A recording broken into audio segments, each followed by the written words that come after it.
नमस्कार साथियों, RS junction के इस प्लेटफॉर्म पर सभी युवा मेहनतकश अभ्यर्थियों का बहुत बहुत स्वागत है। तो आज हो गई है 20 जुलाई, संडे का दिन है, लेकिन करंट अफेयर्स तो डेली ही पढ़ना पड़ेगा क्योंकि डेली नई खबरें हमारे पास आती रहती है। पिछले 2 महीनों से हम ये करंट अफेयर्स आपके लिए लगातार देने का प्रयास कर रहे हैं और जैसे आप लोग इसे पसंद कर रहे हैं उससे वाकई में हमारा भी मोटिवेशन बढ़ता है। तो इसी तरह से हम कोशिश करेंगे कि आपको ये करंट अफेयर देते रहें, लेकिन आप भी अपनी तरफ से इसे और ज़्यादा बच्चों तक शेयर करते रहिए, उन्हें बताते रहिए कि हिंदी और इंग्लिश दोनों लैंग्वेज में अगर आरएस और एसआई की तैयारी करने वाला कोई भी बच्चा अगर चाहता है कि उसे बेटर क्वालिटी कंटेंट मिले तो वो आरएस जंक्शन पर आ सकते हैं, जहाँ केवल और केवल पढ़ाई की बात होती है, कोई बकवास हम नहीं करते हैं। चलिए तो शुरुआत करते हैं हमारे आज की कक्षा की और देखते हैं कि आज हमारे लिए क्या कुछ खास है। अखबारों से ली गई सभी सुर्खियां और इसके साथ साथ सभी जो बड़े न्यूज प्लेटफॉर्म है वहां से। तो दोस्तों, राजस्थान के जोधपुर के एसएन मेडिकल कॉलेज के डॉक्टर अरविंद माथुर जो है उनको हाल ही में डब्ल्यूएचओ की एक स्टीयरिंग कमेटी में चुना गया है। तो इस पर हम बात करेंगे, समझेंगे, ये भी देखेंगे कि ये कौन है अरविंद माथुर और क्या इनकी जिम्मेदारियां हैं। तो अगर इन पर पूरी डिटेल हम देखें तो जैसा आप देख सकते हैं ये जोधपुर के हैं, ठीक है। और विश्व स्वास्थ्य संगठन जो है, वर्ल्ड हेल्थ ऑर्गेनाइजेशन जिसको हम कहते हैं, जो स्वास्थ्य संबंधी जितने भी मुद्दे हैं उन पर निर्णय लेता है, उसकी जो सिविल सोसाइटी कमीशन है, एक आयोग उसका है, उस आयोग की स्टीयरिंग कमेटी में इन्हें मनोनीत किया गया है। इनका कार्यकाल 2 साल के लिए रहने वाला है और ये अपने आप में बहुत बड़ी उपलब्धि है, ठीक है। कोई ये मतलब छोटी मोटी बात नहीं है। डब्ल्यूएचओ जैसी वर्ल्ड लेवल की संस्था के अंदर जाकर के स्थान बनाना, तो ये राजस्थान के लिए गौरवान्वित करने का एक बहुत बड़ा मुद्दा है। पिछले 47 वर्षों से ये कार्यरत हैं। एसएन मेडिकल कॉलेज जो है उसके प्राचार्य हैं वर्तमान में ये, ठीक है, नियंत्रक हैं और इंडियन एकेडमी ऑफ जीरियाट्रिस के संस्थापक प्रमुख भी हैं। जीरियाट्रिस बेसिकली जो जरा रोग होता है या फिर जो वृद्धावस्था से जुड़े हुए रोग होते हैं उनके फील्ड को कहा जाता है। दोस्तों, ये Asian centre for medical research and innovation के निदेशक भी हैं। अब आप देखिए कि इनके पास में कोई एक नहीं, दो नहीं, बल्कि कई प्रकार की उपलब्धियां हैं। डब्ल्यूएचओ सिविल सोसाइटी आयोग का उद्देश्य वैश्विक, क्षेत्रीय और राष्ट्रीय स्तर पर समाज के साथ संवाद को मजबूत करना है। पिछले साल भी जो है इनका चयन किया गया था अंतर्राष्ट्रीय स्तर पर जलवायु परिवर्तन और उससे जुड़े जो स्वास्थ्य संबंधी मुद्दे हैं उन पर एक बैठक के दौरान। तो बहुत महत्वपूर्ण हस्ती हैं, राजस्थान के जोधपुर से जुड़े हैं, नाम है अरविंद माथुर, जीरियाट्रिस जो है उसके फील्ड में महारत हासिल है और अब डब्ल्यूएचओ की कमेटी के सदस्य भी बन गए हैं। चलिए आगे बढ़ते हैं।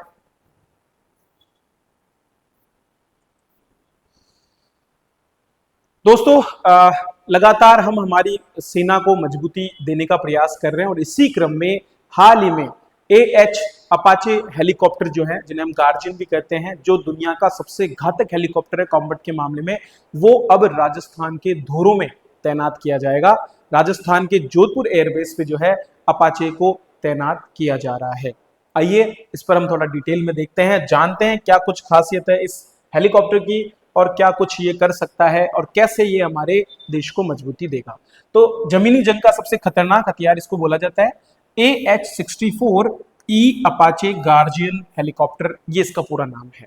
इसकी पहली खेप भारत पहुंची है 2022 में। हमने जो है बोइंग जो है वहां से इसके साथ में कॉन्ट्रैक्ट किया था और थल सेना के लिए 6 हेलीकॉप्टर खरीदने का करार हमने किया था। अभी हमारी वायुसेना के पास में 22 अपाचे अटैक हेलीकॉप्टर हैं, जिनकी 2 स्क्वाड्रन, एक पाकिस्तान और दूसरी चीन के मोर्चे पर तैनात है। तो कई बार जो क्लोज कॉम्बैट होता है उसमें जो है हेलीकॉप्टर्स की बहुत बड़ी भूमिका होती है। जोधपुर मिलिट्री स्टेशन जो है वहां पर इसको तैनात किया जाएगा, जहां फिलहाल के लिए रुद्र हेलीकॉप्टर जो है पहले से ही तैनात है, जो कि एक तरह का स्वदेशी हेलीकॉप्टर है। इसी तरह से अपाचे के अलावा भारतीय सेना ने हमारा जो हिंदुस्तान एरोनॉटिक्स लिमिटेड है उसके द्वारा विकसित किया गया स्वदेशी अटैक हेलीकॉप्टर LCH भी है। तो रुद्र अटैक हेलीकॉप्टर नहीं है, बल्कि LCH प्रचंड जो हमारा है, लाइट कॉम्बैट हेलीकॉप्टर, प्रचंड नाम जिसका है, वो हमारा स्वदेशी है अटैक हेलीकॉप्टर के रूप में, ठीक है। तो वो भी यहाँ पर हमारी सेना के पास में मौजूद है। तो बहुत से इसी तरह से Mi-25 करके एक और हमारे पास में जो है हेलीकॉप्टर है। तो 3-4 हेलीकॉप्टर जो है वर्तमान में हमारे पास इंपॉर्टेंट तरीके से देखने को मिल रहे हैं। अब ये जो नया हेलीकॉप्टर आ रहा है ये क्यों अच्छा है उसको हम देखते हैं। पहली बात तो ये सबसे एडवांस्ड मल्टी कॉम्बैट हेलीकॉप्टर है, मतलब ये एक साथ एंगेज कर सकता है कई टारगेट्स को, ठीक है, कई जो है दुश्मनों को अटैक कर सकता है। दूसरा, इसमें high quality night vision system है। नाइट विजन बेसिकली अंधेरे में रात को जो है आप देख नहीं सकते, लेकिन अगर नाइट विजन सिस्टम है तो आसानी से जो है ट्रैकिंग की जा सकती है, टारगेट्स को लोकेट किया जा सकता है, मूवेबल टारगेट्स को देखा जा सकता है। तो इंफ्रारेड बेस्ड जो है नाइट विजन सिस्टम जो है वो इसके अंदर काम करता है। एक साथ ये 1 मिनट में 128 लक्ष्यों पर निशाना साध सकता है, 280 किलोमीटर प्रति घंटा की रफ्तार से उड़ान भर सकता है, मतलब 1 घंटे के भीतर ये उड़ते हुए जयपुर से आपके जोधपुर तक पहुंचने की क्षमता रखता है। हेलीकॉप्टर में 16 एंटी टैंक AGM-114 हेलफायर और स्ट्रिंग मिसाइल लगी हुई है। हेलफायर मिसाइल की बात करें तो ये किसी भी टारगेट को, जैसे टैंक हो गया, तोप हो गया, या फिर जो और वाहन होते हैं उन सभी को क्या कर सकता है, ध्वस्त कर सकता है। स्ट्रिंगर मिसाइल की बात करें तो ये क्या करती है, डिफेंस करती है, मतलब बाहर से कोई और मिसाइल अगर हमारी तरफ आ रही है उनको ये नष्ट कर सकती है। और हाइड्रा 70 अनगाइडेड मिसाइल एक और है, वो भी जमीनी टारगेट को तबाह करने का काम करती है। तो 2 मिसाइलें तो सामने वाले पर अटैक करेगी और 1 मिसाइल अपनी सुरक्षा के लिए यहाँ पर काम करेगी। तो ये हो गया आपका AH-64E अपाचे गार्डियन हेलीकॉप्टर, जिसका पहला एक जो है बैच हमारे यहाँ पर जोधपुर में अब जो है स्थापित किया जा रहा है। दोस्तों, भगवान श्री कृष्ण राजस्थान के कण कण में विद्यमान है और इन्हीं के लिए एक श्री कृष्ण गमन पथ योजना पर भारत और जो राजस्थान और मध्य प्रदेश है उसके बीच में बात चल रही है। और अब राजस्थान का केला देवी का जो मंदिर है वो भी इसका हिस्सा बनने वाला है। केला देवी को भगवान श्री कृष्ण की बहन के रूप में जाना जाता है। आइए इस पर थोड़ा सा बात करते हैं, इसे समझते हैं। तो राजस्थान और मध्य प्रदेश के बीच में पिछले साल आपको पता हो तो अगस्त 2024 में एक श्री कृष्ण गमन पथ योजना की शुरुआत की बात कही गई थी, जिसमें ब्रज से लेकर के और उत्तर प्रदेश, हमारा पूरा का पूरा जो पूर्वी राजस्थान वाला एरिया है, हाड़ौती अंचल हो गया, और फिर उसके बाद में होते हुए मध्य प्रदेश का क्षेत्र, इन पूरे क्षेत्र में एक जो है कृष्ण गमन पथ की बात हमने की थी। इसमें अब करौली के केला देवी मंदिर को जोड़ने की भी बात की जा रही है। केला देवी का मंदिर करौली का प्रसिद्ध मंदिर है और वहां पर हनुमान जो है, भगवान श्री हनुमान जी, उनके से जुड़े हुए लांगुरिया गीत भी बहुत प्रसिद्ध है। तो उनको लेकर के हम देखते हैं हर बार जो है वर्ष में 2 बार केला देवी के यहाँ पर जो नवरात्रा होते हैं उस दौरान क्या होता है, मेला भी भरता है। केला देवी को श्री कृष्ण की बहन माना गया है। स्कंद पुराण के 65वें अध्याय में इसका उल्लेख भी मिलता है। तो यूपी के मथुरा से शुरू होगा और राजस्थान होते हुए MP में उज्जैन, जो कि सांदीपनी ऋषि का आश्रम जहां पर था और भगवान श्री कृष्ण ने जहां से शिक्षा ग्रहण की थी वहां तक, तो उनकी जन्मभूमि से लेकर के शिक्षा भूमि तक अपने श्री कृष्ण गमन पथ यहाँ पर बनने वाला है। इसके अंतर्गत 800 किलोमीटर का हिस्से में से 500 किलोमीटर हमारे यहाँ से निकलेगा, जिसमें हमारे भरतपुर के कामा में स्थित मंदिर, डीग में स्थित ठाकुर जी के मंदिर, करौली के मदन मोहन जैसे मंदिर, बूंदी का श्री कृष्ण भगवान का मंदिर, कोटा का मथुरेश जी वाला मंदिर और झालावाड़ के मंदिर इसमें जोड़े जाएंगे। तो एक तरह से व्यक्ति अगर श्री कृष्ण भगवान के विभिन्न मंदिरों के दर्शन करना चाहता है तो वो इस कृष्ण गमन पथ के माध्यम से, इस सर्किट के माध्यम से ऐसा कर सकता है। दोस्तों, जयपुर के एक NCC कैडेट है नमन चौधरी, उनको हाल ही में चयनित किया गया कजाकिस्तान में होने वाले NCC यूथ एक्सचेंज प्रोग्राम के तहत। तो वे कजाकिस्तान में इस यूथ एक्सचेंज प्रोग्राम में भारत के युवा ब्रांड एम्बेसडर के रूप में देश का प्रतिनिधित्व करने वाले हैं। तो उनको इस यूथ एम्बेसडर प्रोग्राम जो है उसके अंतर्गत लिया गया है, युवा एक्सचेंज प्रोग्राम के अंतर्गत लिया गया है।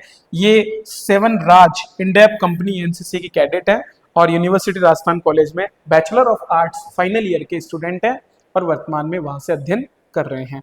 तो कजाकिस्तान में होने वाले इस प्रोग्राम के लिए इन्हें चुना गया है। तो यहाँ से भी आपको एक छोटा प्रश्न सीधा सीधा पूछा जा सकता है आने वाले किसी भी एग्जाम में। नेक्स्ट देखते हैं दोस्तों, अर्चना बिलोनिया जो कि राजस्थान के सीकर के रानोली गांव की है, वो जो है उन्होंने हाल ही में 2 स्वर्ण पदक जीत करके देश और राज्य दोनों का ही नाम रोशन किया है। तो हमारे जो 16 से 19 जुलाई तक थाईलैंड के पटाया में एक आयोजन हुआ था जिसे बोला गया 12वीं वर्ल्ड स्ट्रेंथ लिफ्टिंग व बेंच प्रेस चैंपियनशिप। दोस्तों, इसमें इन्होंने जो है 80+ किलोग्राम की कैटेगरी में सीनियर महिला वर्ग में 2 स्वर्ण जीते हैं और स्ट्रेंथ लिफ्टिंग में नया विश्व रिकॉर्ड भी इन्होंने बनाया है। तो 2 स्वर्ण के साथ एक रिकॉर्ड इन्होंने बनाने का काम किया है। पहले भी ये बहुत कुछ जीत चुकी हैं, 1 गोल्ड, 4 सिल्वर और 5 ब्रॉन्ज मेडल अब तक ही जीत चुकी हैं। 2024 में कजाकिस्तान में आयोजित 11वीं international women power lifting championship में गोल्ड और सिल्वर इन्होंने जीता था। फैक्ट बेस्ड सीधा सीधा चीजें, इसमें कोई समझने का ज्यादा कुछ है नहीं, बस आपको ये फैक्ट याद रखने। ऐसे प्रश्न अक्सर पूछ लिए जाते हैं और इंडिविजुअल जो खास करके इस तरह की जो अचीवमेंट्स हासिल करते हैं उन पर आपको प्रश्न पूछे ही जाते हैं। आगे बढ़ने से पहले आरएस जंक्शन पर आप सभी के लिए बहुत ही बेहतरीन तरीके से तैयार मेरा खुद का रिकॉर्डेड एक कोर्स अवेलेबल है, Rajasthan history art and culture का। तो अगर आप एक ऐसा कोर्स ढूंढ रहे हैं जहां पर जो है आपको सीधा सटीक सिंपल भाषा में स्पष्ट रूप से तैयार करने के लिए कंटेंट मिले, जिस कंटेंट को पढ़ करके आप मैक्सिमम क्वेश्चंस को अटेम्प्ट कर पाएं और बेहतर सही भी कर पाएं, और वो भी सेग्रीगेट हो, बिल्कुल कम कंटेंट, मतलब ऐसा नहीं कि हिस्ट्री का बहुत ही ज्यादा फैला हुआ कंटेंट आपको, बिल्कुल लिमिटेड कंटेंट जो है to the topic, point to point आपको कंटेंट अगर चाहिए तो वो आप हमारे इस कोर्स में ले सकते हैं जो हमारी एप्लीकेशन पे अवेलेबल है। 12 मंथ का कोर्स 999 में है और 6 मंथ का 799 में है, तो ये आप इसका फायदा उठा सकते हैं। चलिए दोस्तों, भारतीय सेना को मजबूत करने के क्रम में ही भारतीय सेना को अपनी एक और स्वदेशी राइफल मिलने वाली है जिसका नाम है AK-203, और अब इसको जाना जाएगा भारतीय शेर के नाम से। हालांकि इसको बनाने में हमने रूस की मदद ली है, लेकिन अब ये वर्जन पूरी तरह से हमारे यहीं के फैक्ट्रीज में बनकर के तैयार हुआ है। तो उत्तर प्रदेश के अमेठी जिले में जो हमारा Indo Russian rifles private limited company है, वो दिसंबर 2025 तक इस AK-203 असाल्ट राइफल जो है उसका उत्पादन शुरू करने वाला है।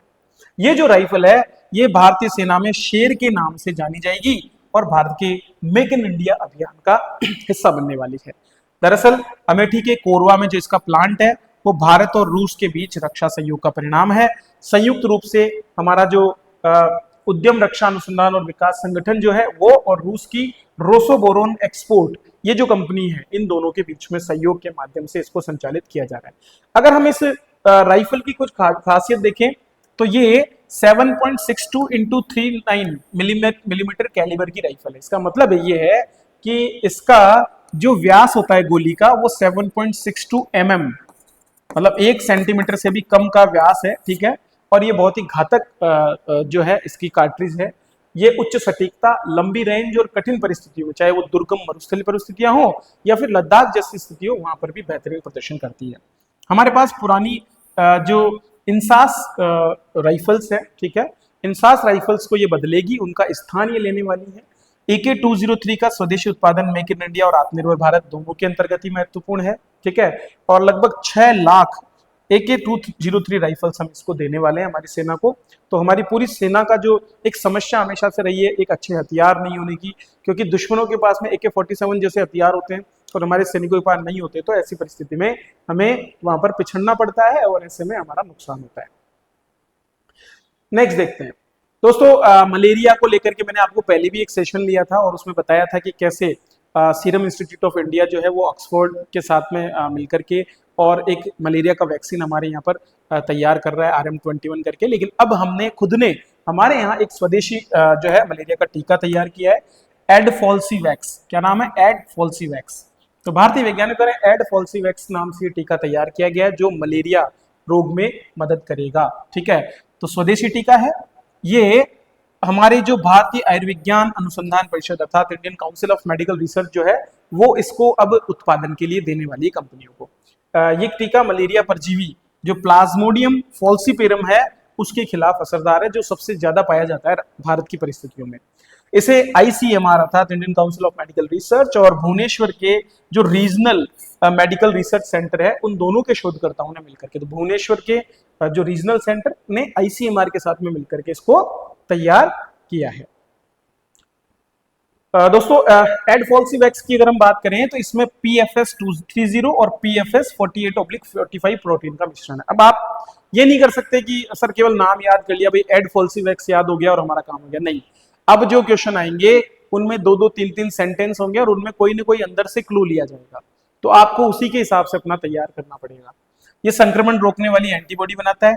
एडफॉल्सीवैक्स की फार्मास्यूटिकल स्टेबिलिटी बहुत अच्छी है। इसका मतलब ऐसे है कि तापमान बढ़ने में जैसे जैसे तापमान बढ़ता है, क्योंकि हमारे यहाँ पर उष्ण कटिबंधीय क्षेत्र है, हमारा शीतोष्ण कटिबंधीय क्षेत्र है, तो इस उष्ण कटिबंधीय क्षेत्र के अंदर हमारा क्या समस्या होती है कि जल्दी दवाइयां खराब हो जाती है। लेकिन इसकी फार्मास्यूटिकल स्टेबिलिटी अच्छी होने का मतलब है कि ये ज्यादा परास में टेम्परेचर की ज्यादा रेंज तक सही रहेगा, मतलब खराब नहीं होगा 9 महीने तक।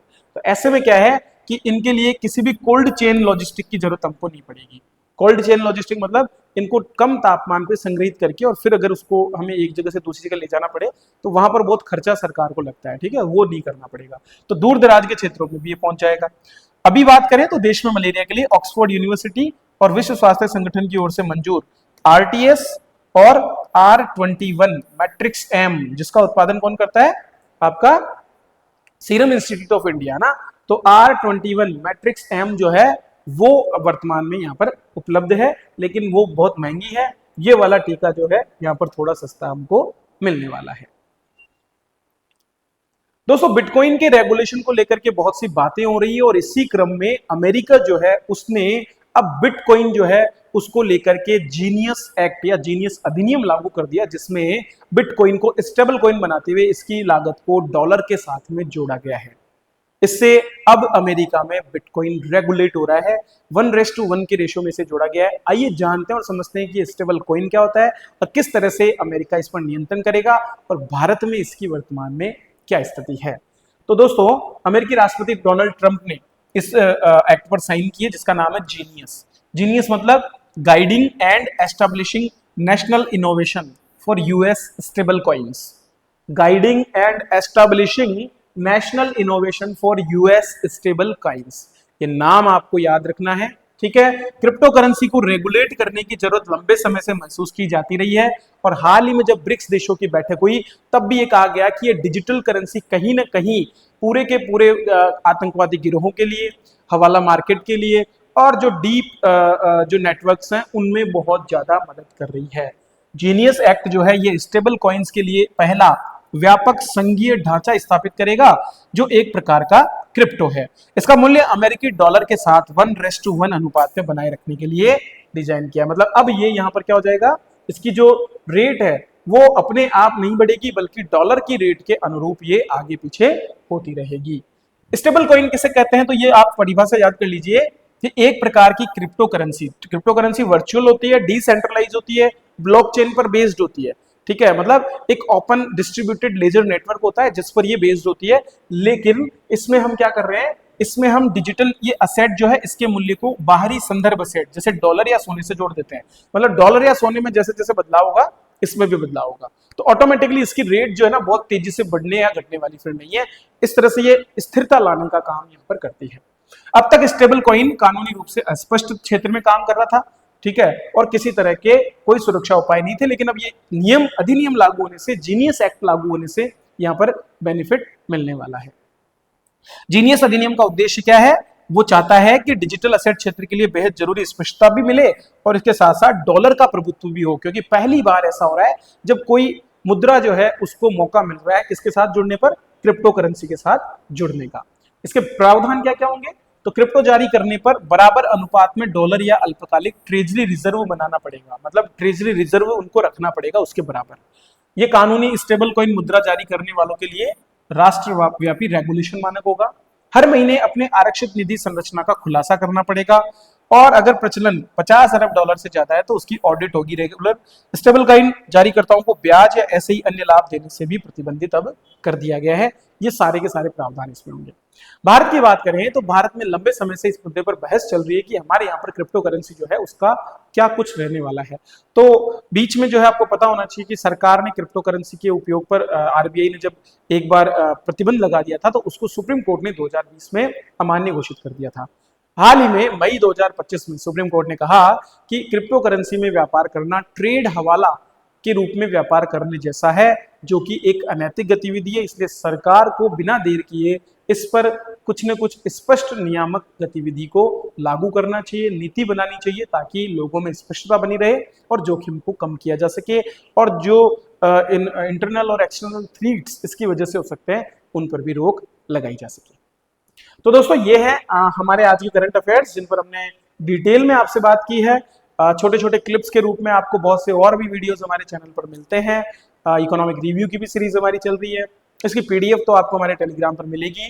तो जाने से पहले एक छोटा सा काम कर दो, अपना अंगूठा उठाओ और इसको हमारे लाइक बटन पे क्लिक करो ताकि ज्यादा से ज्यादा बच्चों को ये दिखे कि हाँ कंटेंट अच्छा मिल रहा है, लोग पसंद कर रहे हैं। कमेंट्स करके आप मुझे बताओ कि सर मुझे आपका कंटेंट इस तरह से अच्छा लगा, आज के कंटेंट में सबसे बेहतर खबर कौन सी लगी आपको, वो भी आप कमेंट करके बताइए। इतनी सी एक्सरसाइज आप कर सकते हैं तो आप रिकॉल भी कर पाएंगे, उससे ये भी आपके लिए बेनिफिशियल होगा। चलिए तो इसी के साथ विदा लेता हूं आपसे, मिलते हैं अगली क्लास में, तब तक के लिए धन्यवाद।